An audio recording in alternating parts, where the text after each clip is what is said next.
I've seen a lot of these giving advice to my 18-year-old self videos appearing on my recommended in the last month or two, usually by people in their mid-20s talking to themselves from just a few years ago.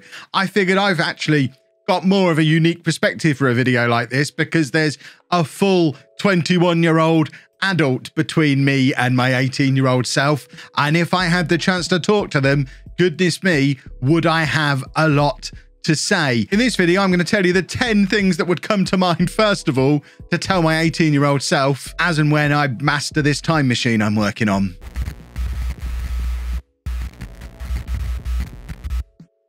Hello folks, my name's Kevin Chapman and welcome to a channel that's currently in the middle of metamorphosing from a vlogging channel to a channel where I talk more about this kind of stuff. Habits, lifestyle, productivity, grown-up things. I feel like the channel is maturing, and if that sounds like something that would appeal to you, make sure you subscribe to the channel, turn your notifications on, and of course, if you like this kind of video, the most helpful supportive thing you could do to tell me you want to see more content like this, and more importantly, tell the YouTube algorithm you want to see more stuff like this, is to hit that like button, leave a nice big thumbs up. It really does make a difference to how successful a video is or not, and I would really appreciate you taking the time to click the thumbs up. I've given you a chance to do that. We should probably dive in to these 10 tips that I would give to 18-year-old Kev if I somehow found a way to get a message back to him. I've tried emailing him, but he doesn't reply. Tip number 1, and can't you tell I'm a dad, starting with this as my first tip, is live within your means / don't get into debt. I have had problems over the years with credit cards, with debt consolidation loans to pay off the credit cards, more credit cards, store cards, catalogs, you name it. Over the last 20 years or so, I probably had it. I still remember when I was probably in my late teens, early 20s, this new exciting kind of computer called a laptop was only available at Toys R Us in Peterborough for the bargain price of £1,000. Now, I didn't have £1,000. I already had a desktop computer that I was paying PC World £30 a month for the pleasure of owning, because I went and got that the moment I was 18 and was paying for it for the next 3 or 4 years, long after I'd finished using it, because I went to Toys R Us, bought this new thing called a laptop, and immediately put that on a finance agreement as well over 4 years. Now, anyone who's ever owned a dodgy laptop, certainly any Windows laptop I've ever had has never lasted me more than about 2 years. And I've lost count of the amount of laptops I've owned over the years that I've still been paying for long after I finished using them and have moved on to the next one. And it's not just laptops, it's anything and everything. I've spent certainly most of the first half of my adult life living as if I earned a lot more money than I did. And even when I got pay rises and got better jobs and earned more money, all that would do was, while I'm earning more now, I've got to upgrade everything again. I've often had a car better than the one I should have. I've always had all of the tech. I've not really been one for clothes, designer labels, stuff like that, but certainly tech and gaming and stuff like that has always been a weakness of mine. And I've always wanted it now, always now. And looking back on it with what I know now as an adult is just how much of a bad idea that is, and how much it starts a debt snowball effect that really does cause problems as they start to accumulate. As an example, let's take a PS5 as an example for now. A PS5 is £450, or back with 18-year-old Kev, the equivalent probably would have been a PS2 or a Dreamcast or something like that, and it probably would have been around about a similar kind of price. But a £450 PS5, if you buy that on a credit card and only pay off the minimum payment every month, that £450 PS5 will end up costing you about £600, and that's if you've got a credit card with a pretty good interest rate. If you've got one of these starter credit cards, even more, but you're looking at about £600 for a £450 PlayStation. You're going to be paying that off for the next 3 years or so, if not longer. Usually the higher the interest rate is, the longer you're going to pay it off over, because more of your payment each month goes towards interest. And it's a snowball thing, because if you're paying out £15 a month towards your PlayStation and £30 a month towards your PC, there's that new laptop from Toys R Us, that's another £30 a month. That's 3 things, and that's already £75 a month. That's £75 a month that I now don't have every month going forward. So when the next thing comes along, it's even harder to afford than they were.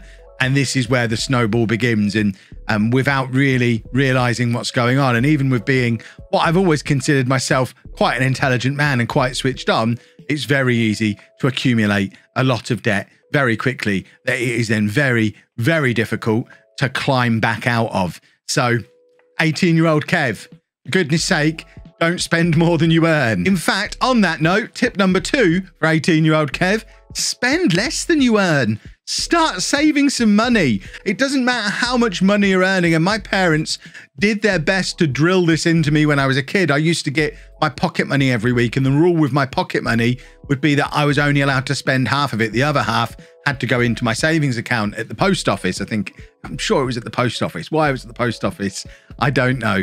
But half of my pocket money every week, it would initially go into my piggy bank. And then when I'd made it up to like a £5, we'd take that down to the post office and pay it in. They tried to instill these good savings principles into me. But then as soon as I was old enough to earn my own money, that stuff all went out the window. From my first paper round, where I was probably earning £5 or £6 a week, to my weekend job when I was at school and I was earning a couple of £100 a month, into my first full-time job where I think my first salary was around £12,000 a year, working in a building society, all the way up to being a financial advisor, being a teacher, doing what I do now, saving money until probably meeting Anna when I was in my 30s has never really been something that I've done naturally. And what that's meant is I've now missed the opportunity to have made all those savings that I could have had when I was younger. What I mean by that, if we take an example, if 18-year-old Kev had started investing £100 a month into the stock market from his 18th birthday, and he could afford it, he was earning £200, £300, £400 a month, working in a shoe shop, whilst living at home with his parents, he could have put a quarter of that money aside and invested that into the stock market every month, rather than buying laptops from PC World and Toys R Us on finance like he did. If he'd have had his head switched on right and saved up for those things and invested his £100 a month, that £100 a month now, 20 years later, would be worth around £60,000. It would have more than doubled in value. 20 years worth of paying in £100 a month is only £24,000. That £24,000 would be worth £60,000.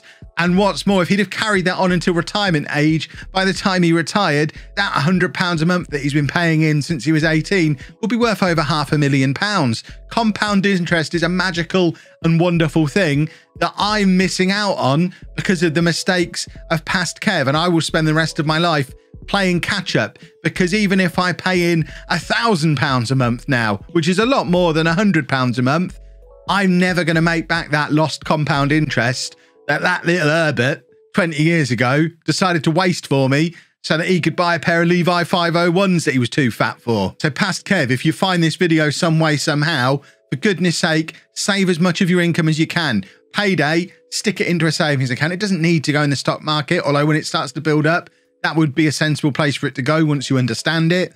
But £100 a month, I know, looking back, throughout my entire life, I could have afforded £100 a month savings, especially if I hadn't built up the debt, because for almost my entire adult life, I've spent more than £100 a month on debt repayments, whether it be credit cards, car finance, loan repayments.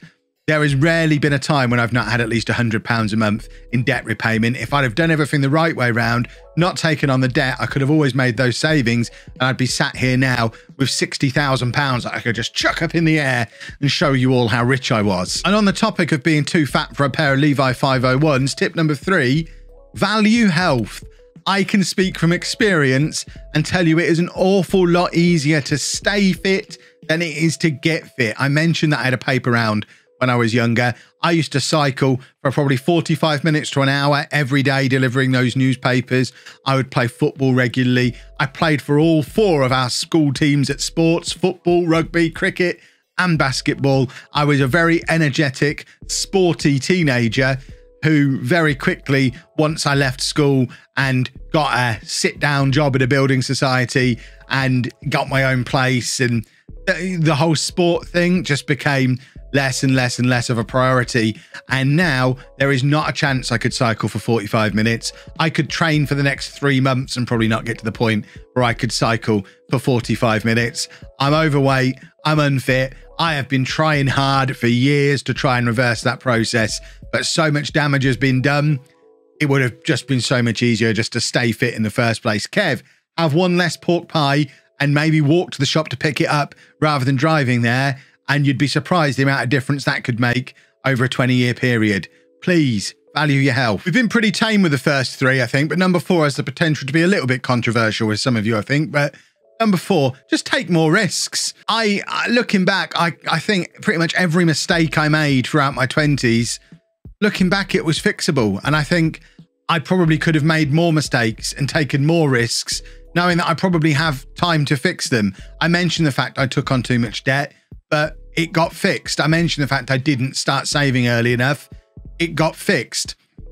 The weight we're working on, but hopefully we'll get there eventually. But I don't even just mean about that kind of stuff, just about stuff in general. If there's an opportunity to do something that I might never otherwise get the opportunity to do again, just go and do it. Take the risk. If it all goes wrong, you're in your 20s or your teenage years.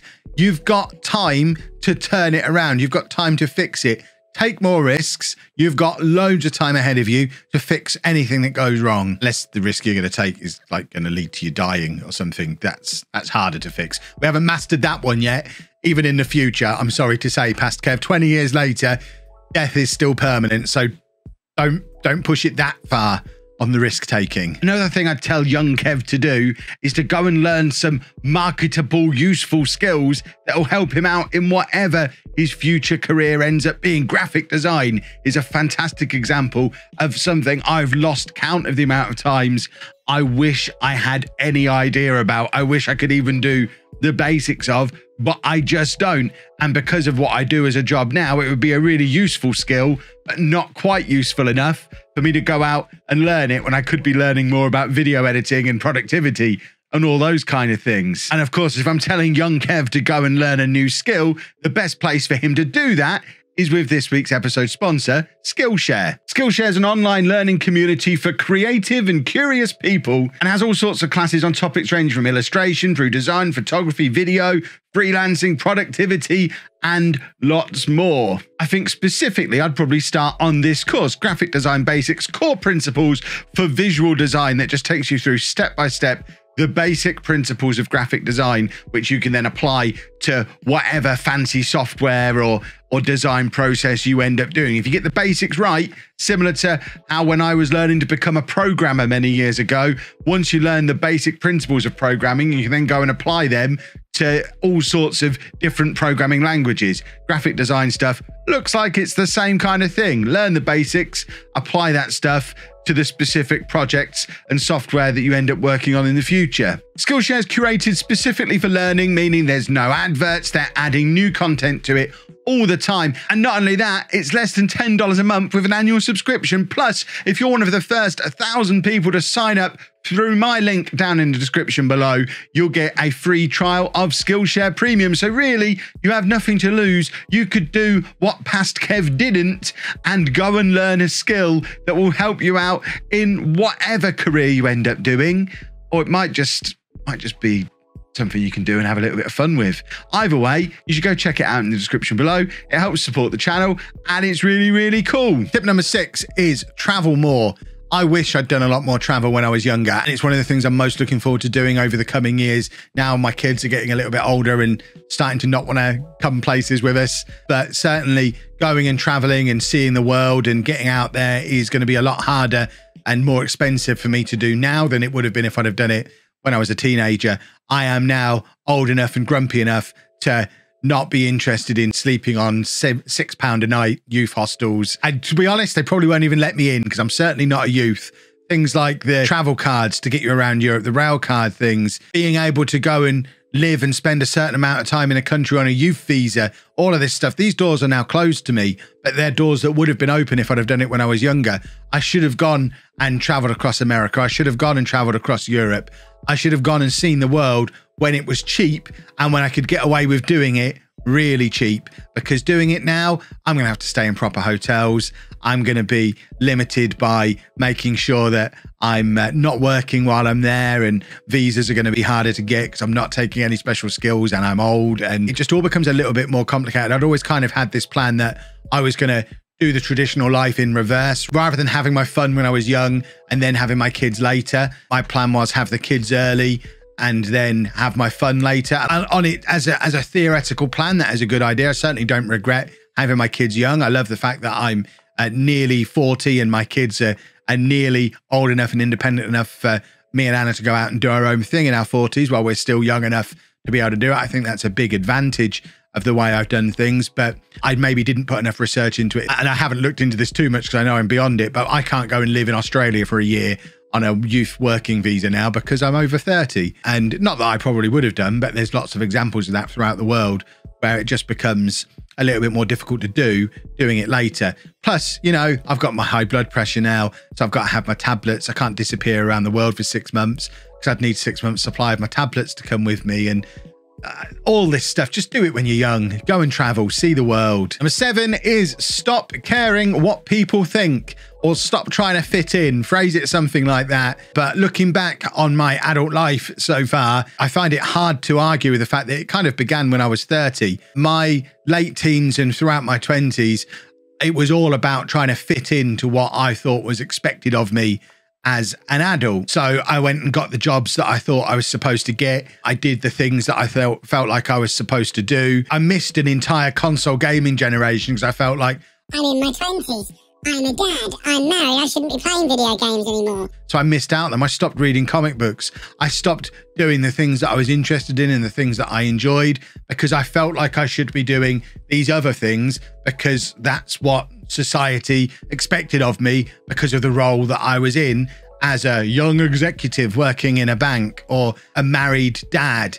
And those rules are not even rules. They're things that you completely impose on yourself. And eventually you'll get to the point where you realize none of that stuff matters. It doesn't matter what people think of you. And all that really matters is you living your life the way you want to live it and making sure that you don't end up building up a big pile of regrets of stuff that you've missed out on. Very niche and very nerdy, but as a wrestling fan, I didn't see the Summer of Punk when it happened because at the time I wasn't watching wrestling because I thought I should be doing something else. So, you know, I look back on that now, it looks like everyone had a lot of fun, but I was busy doing other things that I don't even remember what they were now. And I certainly don't think I enjoyed them as much as I would have enjoyed immersing myself in something that I've always, my entire life, enjoyed and been passionate about. Other people's opinions do not matter. Do what makes you happy, and everything else comes with it. And on that note, it does kind of link in to tip 8, which is find your people. If the people that you're associating, and this one's really hard, but if the people you're associating yourself with, your friends, your family even, if they are completely opposed to how you want to live your life and who you are, just got to cut them loose. And it's hard to do. It is really hard to do. But I spent too long going out on a Friday night to pubs and drinking beer and hanging out with the lads because that's what you do, because that's what all my friends from school did. And I never really enjoyed it. I never really enjoyed drinking. I don't drink at all now because I don't enjoy alcohol.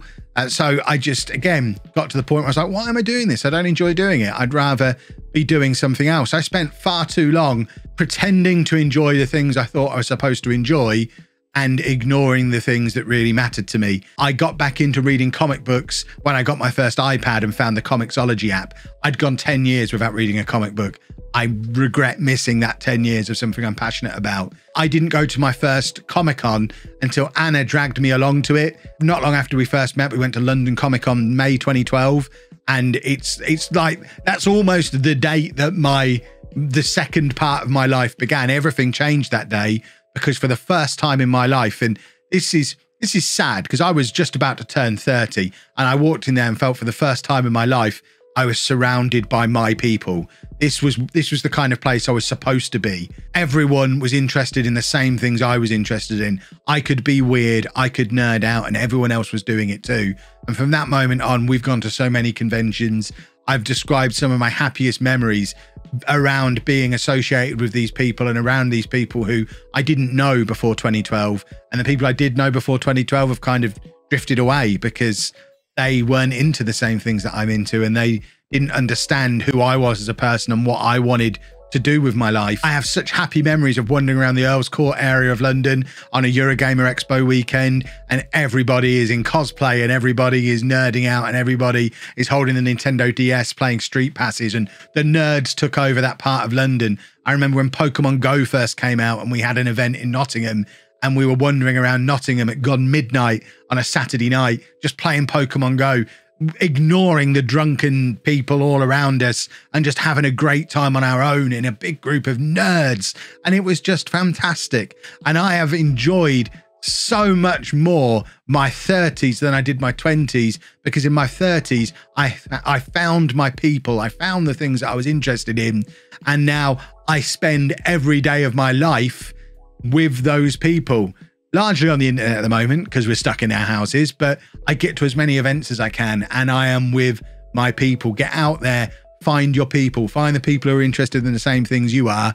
Don't do what the people that you were forced together with through school or through family. Don't do what they do just because that's what you think you should do. There shouldn't be any expectation on how you live your life. Do what makes you happy, and believe it or not, it ends up making you pretty happy. And on that note, for goodness sake, take more photos and videos. Bearing in mind I am a reformed vlogger, I look back on my pre-vlogging life and I have so little evidence that it happened. The Nottingham night that I was just describing, wandering around playing Pokemon Go, there's no pictures of that. There's no video of that. I want to be able to show you that. I want to be able to look back on that stuff. I love now being able to look back at the vlog videos that we made over the last 3 or 4 years and relive those moments. It's been something that's been really helpful to us during lockdown, being able to go back and keep reliving Disney and reliving Center Parks and trips to Alton Towers and conventions and all that kind of stuff. It's been really cool. But if I go back before 2016, when I started this channel, I don't really have much in the way of photos and videos. And there are entire people who I look back through the media evidence I've got of them, and they don't exist anymore. People that were quite good friends at the time, but because we've drifted apart since, and because I don't use Facebook and so don't keep in touch with people that way, I don't even remember what they look like. I don't remember what their voices sound like. And I just wish I'd taken a few more photos, taken a little bit more video so that I could go back and relive the high points. Because I know some of this video might have painted the picture that my 20s were miserable, and they weren't. My 30s have been much better, but there was some fantastic stuff in my 20s. My kids were born when I was in my 20s, or Lucy when I was a teenager. But we had some fantastic family holidays that we don't really have any evidence of at all. Things like the girls taking their first steps, first days at school. There's maybe like one picture, and there's almost no video. There's maybe one picture of their first days at school and a picture of them sat on Santa's knee, and there's little bits that you can piece together here and there, but for goodness sake, you've got one of these.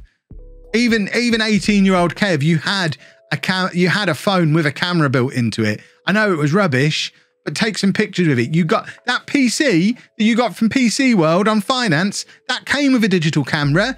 Use the thing. You could have 20 years of evidence of awesome experiences in your life now, and you don't. What you have is a load of stuff from the smartphone age, and then like a 10-year gap before that. That's when your kids were growing up, you moron.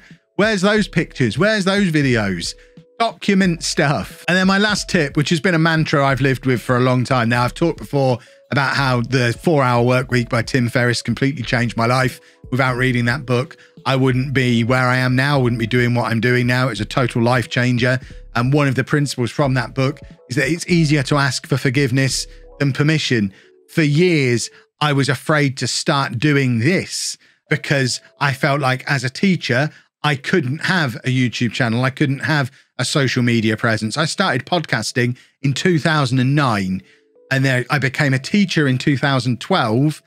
And it took me until 2015 to actually start my YouTube channel because I was worried that as a teacher, I probably shouldn't. One of the first things they told us on my first day at teacher school was set all your social media to private and make sure that nobody can find you. Change your name on the internet and everything. I mean, to be honest, I ignored that from the start. I never set my social media to private, but that fear was always in the back of my mind when it came to starting YouTube. And even doing different podcasting bits, there's opportunities that we turned down because I was worried that my employer wouldn't be happy with me doing it. And what I learned when I actually took the plunge and just decided to go for it and effectively not care was that they actually let me get away with a lot more than I thought they would.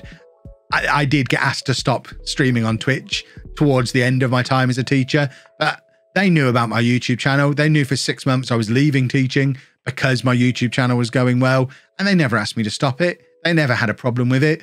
But if you have a look at the official rules and regulations, I probably shouldn't have done it. And if I was going to do it, I probably should have asked for permission and they probably would have said no.